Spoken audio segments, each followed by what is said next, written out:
Are you listening? Damn. On this episode of the Endurance Hour podcast, body weight maintenance when your training volume goes down. How do you stay motivated when it's dark outside? Virtual run coaching, road bike training in the off season for triathletes, and what is a normal recovery time post an Ironman? And when is the best time to hire a triathlon coach? The Endurance Hour podcast starts right now.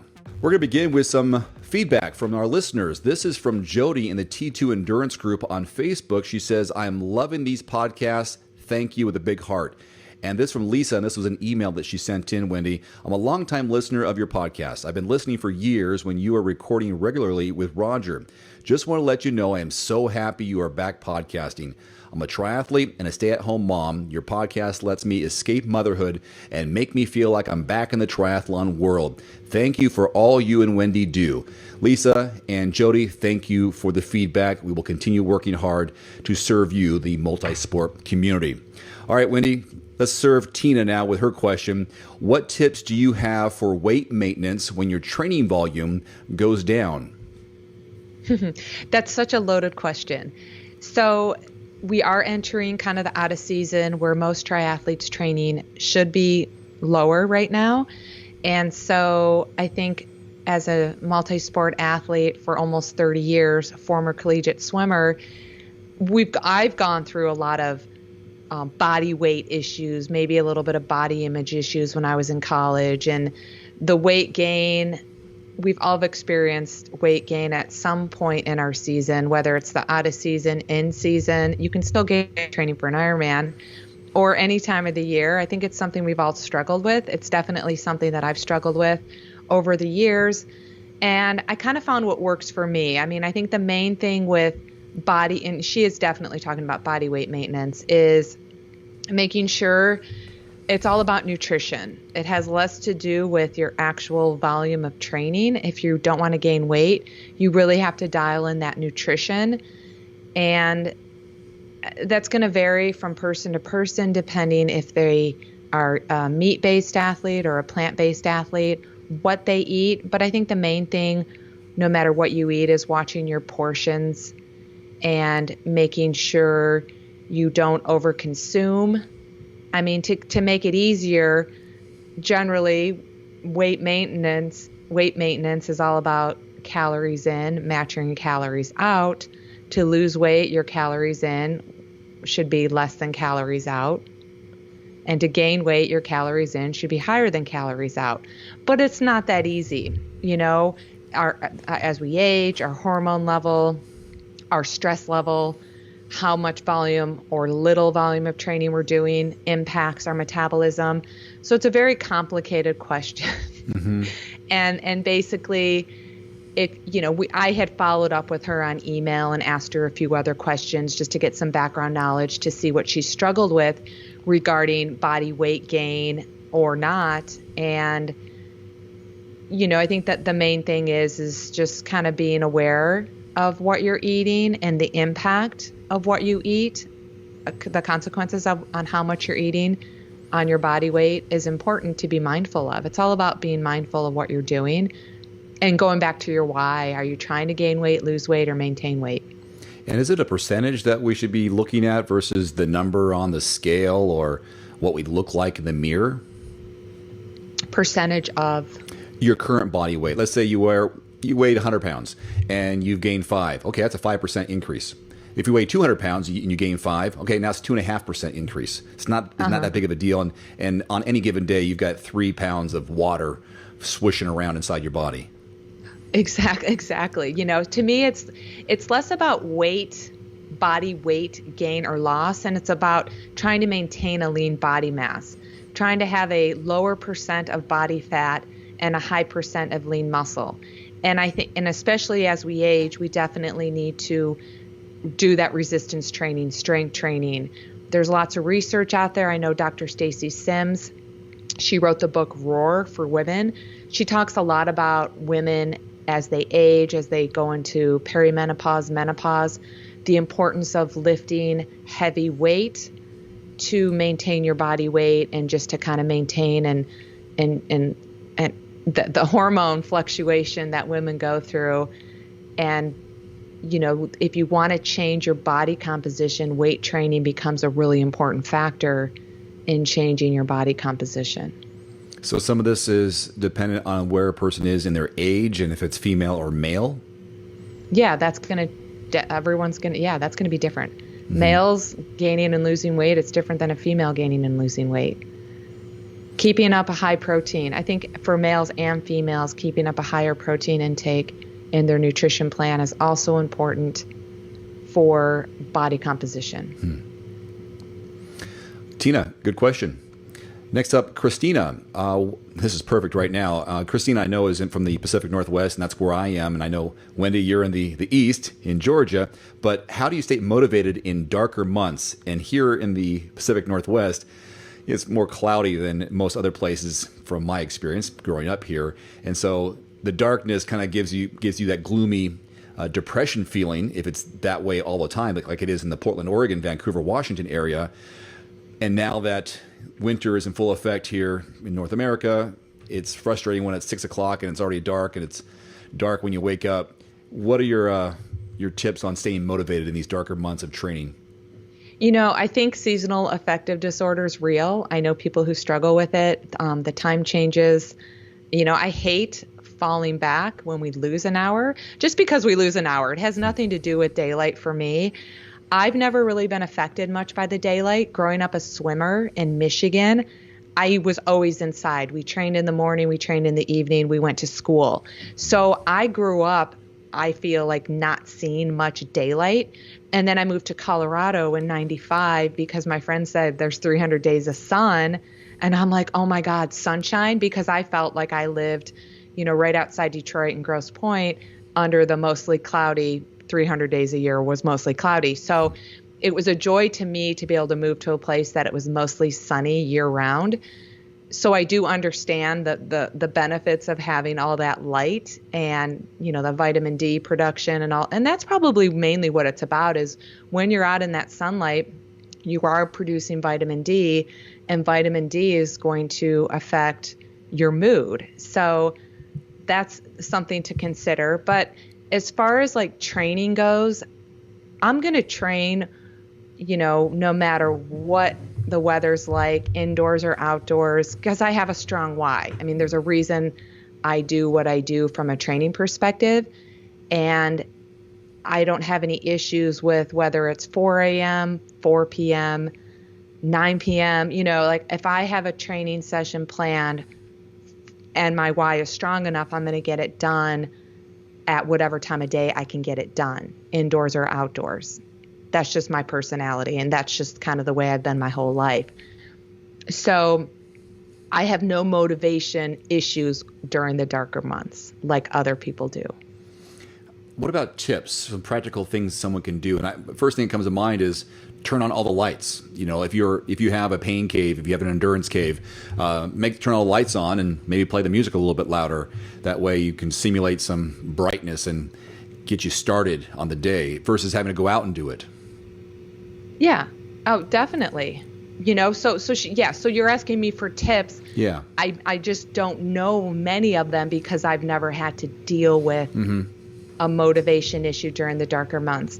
I mean, I think, if you can change your schedule in any way, shape, or form, that you can get out of work an hour earlier at, 3 or 4 o'clock so you can enjoy that last hour of sunshine. Or maybe you can take an hour lunch break, or not even an hour, just an example. Maybe you can take a lunch break training session. Knowing Christina, she's a nurse, and so they don't, depending on your job, you don't have that luxury of being able to take time out of your day, out of your work day, because you have a certain 12-hour shift that you have to deal with. So, maybe it's meeting up with a buddy to get your workout in, whether you meet up with a buddy outside or inside. It's that accountability. So ultimately, I think the accountability helps. And when you're not training specifically for an event, that makes it a little bit harder. Sure. So a lot of times during the darker months, the winter months, athletes are in an off-season plan, more of a maintenance plan, strength training plan, where they're not necessarily getting ready for their main event of the season. Yeah. So that's part of the motivation issue. And there's nothing wrong with, when you're in that out of season, skipping a training session or two and not feeling, it's the off season for out of season, same thing, kind of for a reason to allow your body to rest and recover more. I'm thinking about for people who are trying to do or planning to do Arizona, for example, the full distance, which is usually in November, and it will be in November next year, 13 months from now. I know because I'm doing it, that the weather takes a turn and it gets darker, and all your friends have packed up their bikes and their stuff, and they're not going to be working out as often, so you don't have any training partners. So this is the time that seems to be the most difficult personally to stay motivated, disciplined, and to really lean on your why for the next 4 to 6 weeks if you have one of those late season races when your weather conditions aren't the same as where you're going, if you are going to somewhere like an Arizona or maybe Mexico or Florida, something like that. Yeah, that's a good point. Next up from Adrian, I'm reaching out about running. It's been my weak point. I enjoy it, but I'm pretty slow. I'm looking at focusing on improving my running time and efficiency to make racing more enjoyable. Is this something you can do virtually? So Adrian has been following we have a couple programs her and her husband have been following that we sell on Training Peaks, our sprint, maybe our Olympic, but I know they've done a couple of our half distance programs. For a couple of years they've been following those. So we've kind of been in touch. And yes, so to answer her question, yes, we can help you with your running form virtually. The first step is just some follow-up questions about why is it your weak point. Usually, if you send me a run video for analysis, I can get a little bit more feedback on where you can maybe improve your technique to make your running stronger, less of a weak point. And then following up with intention of training. While someone who's trying to work on their weakest length, the out of season is really a really good time to work on that and put triathlon on the back burner for now and just focusing on your weaker sport.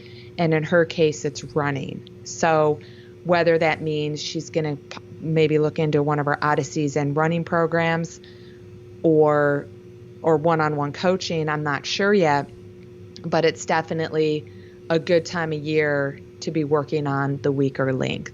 And I first say start with sending me a run video for analysis. And details and information about that can be found on endurancehour.com, along with the different variety of programs that Wendy is talking about. And there's also a swim video analysis that we offer as well. And those are free. And it's real simple, even though we have a link there on the website, endurancehour.com. The basic format is you get someone to use your iPhone, for example, or Android, and put it in landscape mode. That's the wide angle, not the vertical you use for Instagram, but wide. And have them record you swimming 150 to 200 yards nonstop if you can. 100 would be fine, but the more the better, so we can see some rhythm there, and it helps us with our editing. And then you'll end up just sending that clip to Wendy, and then Wendy's going to evaluate it and give her coaching analysis on camera, and then I'm going to do some editing for you, and we'll put it on YouTube, and you'll get a free copy of that on YouTube to see the coaching analysis. And the same format goes for running. We'll have someone's going to record you on the treadmill, most likely. That'd be the ideal, so we can see the form from different angles, front, wide, behind, and that's basically it for a couple of minutes worth of running. That's what the run analysis and swim analysis looks like. Right. And let me throw in, just for sending us a run or swim video for analysis, we will send you a 50% off code to one of our running or swimming programs on Training Peaks that you might want to look into. It's a win-win. We're trying to create more content for our listeners, our viewers, to help them get better as athletes. And then you get a little kickback discount on one of the programs. All right, this is from Dan, who recently got a tri-bike and loves it so much more than his roadie. Because of this, he says, I haven't ridden my road bike since even in groups when I wouldn't be an aero. I may have to read that over again. Because of this, I haven't ridden my road bike since even in groups when I won't be in aero. Are there any advantages of riding my road bike as part of my training versus his tri-bike, Wendy? Well, it just depends on how he's defining training. So I primarily ride my road bike indoors, and I have my tri-bike hanging up. And I spent most of my training indoors on my road bike, and when I go outside, I ride my tri-bike. When I'm training and getting ready specifically for an event, usually the last 8 to 12 weeks, I'm primarily on my tri-bike, which is my racing bike, to get comfortable, to get that dialed in, and get my body used to that aerodynamic position. When I'm kind of in my out of season, off season, like I will be in a few weeks, then I will take my road bike off my trainer and get outside and enjoy the beautiful weather, and primarily just ride my road bike, specifically because it's really hilly where I live, and I prefer a road bike on the hills. And I won't be training for any other reason other than to get outside and kind of get on my bike and just enjoy some fall, winter weather training without getting ready for an event. So I think there's a lot of advantage to riding a road bike. I'm someone who's been in the sport for almost 30 years. I rode a road bike for 16 years before I got my first tri-bike. And so I saved, now I have 2 bikes. I saved the tri-bike specifically for race preparation, and I spent the majority of my training on a road bike. And definitely in groups. I won't show up to a group ride unless it's a group of triathletes. I would prefer to show up to any group ride on a road bike. Here's a follow-up question from Dave, your podcast co-host. What about if you don't have a road bike, but you have a indoor cycle bike, like a Peloton bike? What about riding that through your off-season or maybe until the last 2 months of your race before your tri-bike? Yeah, to me, I'd equate that exactly to what I do on my trainer. So right now I do most of my riding on the Ruvi app. The Ruvi app, it's like a Zwift. Most people have heard of Zwift or Trainer Road. It's just an app that you follow virtual courses. Most of the virtual courses I follow are Ironman specific courses, Olympic, half and full Ironman distance courses that I like. And I really enjoy that. When I'm riding, I can see the actual background and the terrain of the actual event. And I'm kind of by myself. Sometimes I ride on Zwift where I just feel like it's too busy and too loud with other riders, and it's a mental thing. But I would equate riding an indoor Peloton or something like that to be similar to what I already do inside on my own bike.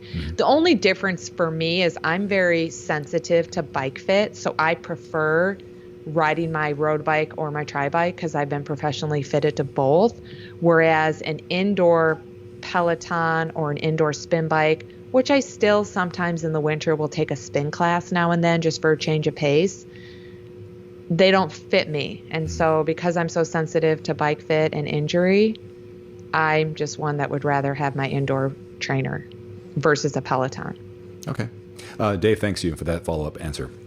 All right, from Kathy now, recovery question for you. I did Ironman Maryland recently, did an easy bike ride yesterday, this is from the email, and an easy 4-mile run this morning. So back-to-back little workouts. Legs are still heavy.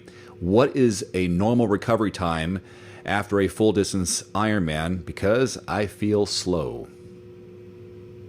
What's normal? Normal is such a subjective word.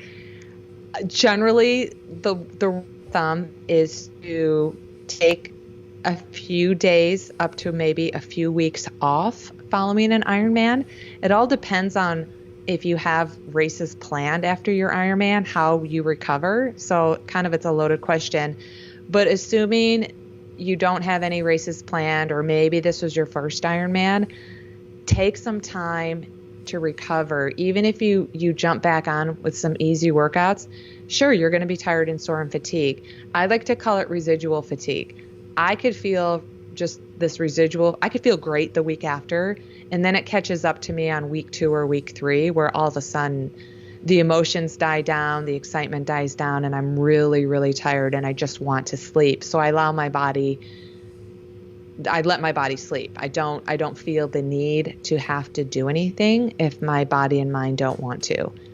So general rule of thumb, 3 to 4 weeks or longer, depending on how experienced you are.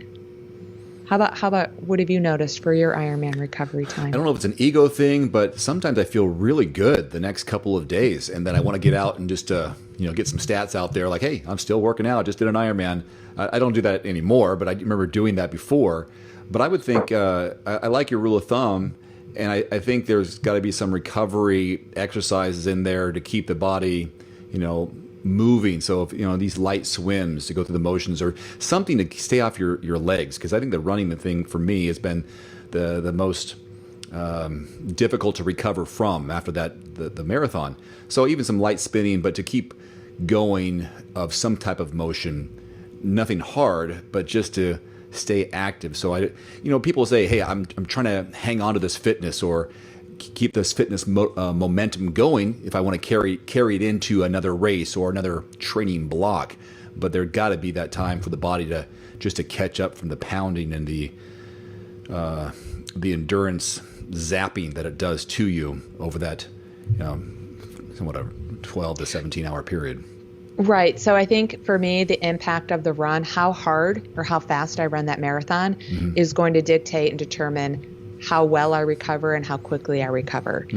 There's been 1 year where I actually did Ironman Hawaii, and then 6 weeks later I did Ironman Arizona. Yeah. But that year I did Hawaii, I walked a marathon. So I recovered.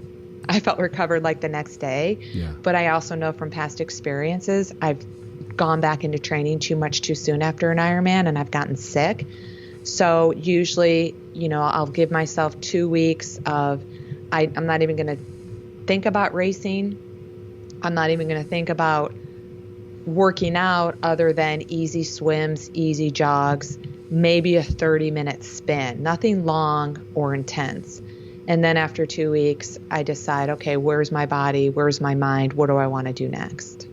Yeah, I'm thinking when I used to cover the races quite a bit as, the videographer and reporter, some of the athletes, the pros, would strategically plan on dropping out after the bike to save their legs. And they're more of a, kind of a training race for them because they can go hard in the swim and they're there under an hour. They can go hard on the bike 4.5 hours to 5 hours, whatever it be, and save their legs because that's the hardest thing to recover from. And then they can do an Ironman a week later or 2 weeks later or so because they didn't stress out their legs so much. So that could be a tactic. Like you said, you walk the marathon, which allowed your legs to recover faster than normal for the next 6 weeks that you were planning to do the next race. So depends on what you do on that run, or if you do the run at all, is whatever your body tells you. Right. I mean, after my first Ironman in 1997, I'm 24 years old. I'm like, I'm the fittest I've ever been.